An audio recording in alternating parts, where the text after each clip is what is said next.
E está entrando no ar o nosso quadro Polícia em Ação. As ações da polícia em benefício da população. Polícia em Ação. E começamos o Polícia em Ação com o primeiro fato, falando da operação que busca desarticular grupos que estão envolvidos em esquema de apostas no futebol do Rio de Janeiro. Inclusive, esse grupo ele pode ter agido para manipular 5 partidas nas divisões inferiores no futebol do Rio de Janeiro. Vamos observar mais esta ação da polícia.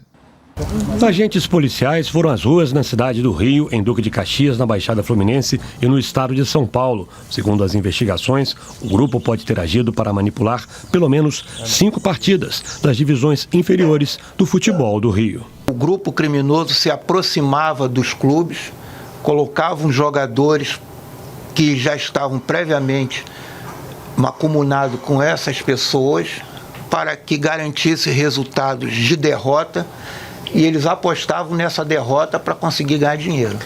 A denúncia partiu da própria Federação de Futebol do Rio. O líder do esquema, segundo as investigações, é o empresário William Rogato. Em depoimento à CPI das apostas do Senado, em outubro, ele reconheceu o envolvimento em fraudes de apostas. Eu pego o time que está com dificuldades financeiras, ele não tem dinheiro para disputar um campeonato, muito menos para pagar as taxas da federação, nossa grande federação corrupta. Eu vinha, como quem não quer nada, e aí, presidente, vamos fazer o time subir, vai dar tudo certo, a gente vai ser campeão. Ok, eu pegava, eu tinha uma agência de atleta, tá, que é a WR10, que eu acho que vocês já devem ter acesso à sua posse aí da minha empresa. E aí eu falava para esses jogadores que eles tinham que ganhar comigo. Porém, eles tinham que facilitar os jogos para mim. Os envolvidos, incluindo jogadores, podem responder por crimes como associação criminosa e lavagem de dinheiro. Polícia em Ação.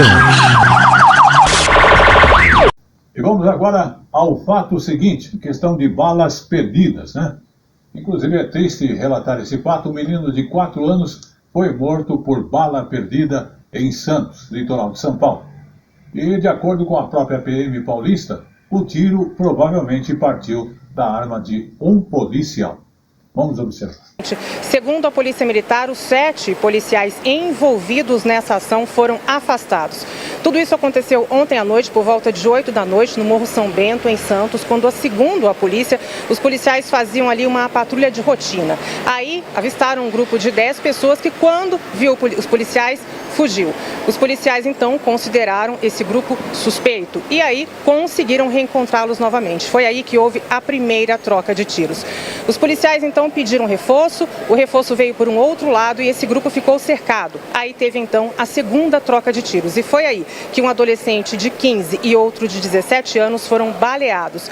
O de 15 está internado e o de 17 morreu. A Polícia Militar convocou uma coletiva hoje para explicar essa ação e disse no meio da tarde que uma outra pessoa, uma mulher de 24 anos, também ficou ferida. E de acordo com a Polícia Militar, essa criança de 4 anos possivelmente morreu vítima de um disparo quando brincava na rua com outras crianças. Afinal, eram 8 da noite. Ainda segundo a Polícia Militar, o disparo que matou a criança de 4 anos provavelmente saiu da arma de um policial militar. Veja. O projétil ficou alojado, né, no abdômen do menino, né, que infelizmente faleceu. Será feito o confronto balístico para verificar a origem desse disparo. Num levantamento inicial, pela dinâmica, pelo cenário da ocorrência, nós entendemos que provavelmente esse disparo partiu da arma de um policial militar. Teremos essa certeza depois da conclusão, né, do laudo da perícia. Polícia em Ação. E vamos agora à última notícia do Polícia em Ação.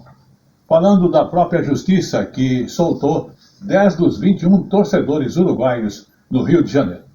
Esses torcedores do Peñarol foram detidos por participarem dos conflitos antes do jogo contra o Botafogo pela Libertadores no mês de outubro. Vamos observar mais esse detalhe do Polícia em Ação. A decisão judicial que libertou os 10 uruguaios no Rio de Janeiro determina que eles não podem deixar o Brasil até o julgamento do caso. Ainda devem comparecer ao juizado do torcedor a cada 2 meses, informar o endereço onde ficarão no país e estão proibidos de frequentar eventos esportivos. Os torcedores do Peñarol foram presos na zona oeste do Rio antes da primeira partida da semifinal da Libertadores contra o Botafogo.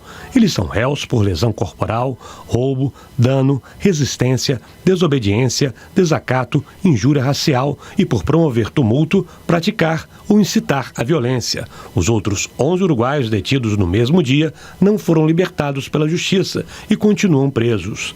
Em outro caso de violência no futebol, a Justiça de São Paulo revogou o mandato de prisão de um torcedor do Palmeiras, que é investigado pela emboscada a cruzeirenses que terminou com a morte de um torcedor há 10 dias. A defesa de Henrique Moreira Leles comprovou que ele estava no Rio de Janeiro no momento do ataque. Outros 6 membros da torcida Mancha Alviverde são procurados, incluindo o presidente Jorge Luiz Sampaio Santos. Um 7º suspeito já está preso.